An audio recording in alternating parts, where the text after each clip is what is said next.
तर नाशिक कॉर्पोरेट जिहाद प्रकरणामध्ये कठोर कारवाई करणार असं मुख्यमंत्री देवेंद्र फडणवीस यांनी म्हटलेलं आहे। मुख्यमंत्र्यांनी भूमिका घेतली आहे। या प्रकरणामध्ये कठोरात कठोर कारवाई करू असं फडणवीसांनी म्हटलं आहे।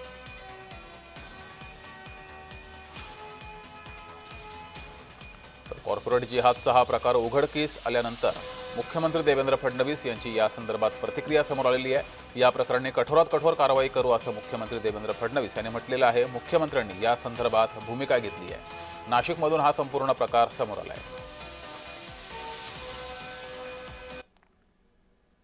अतिशय गंभीर प्रकरण आहे। पोलिसांनी हे उघडकीस आणलेलं आहे आणि या अशा प्रकारच्या एका टेक्नॉलॉजी कंपनीमध्ये ज्या प्रकारे त्यांनी दबाव आणून आणि धर्मांतरण आणि लैंगिक शोषण केलं हे फारच धक्कादायक आहे।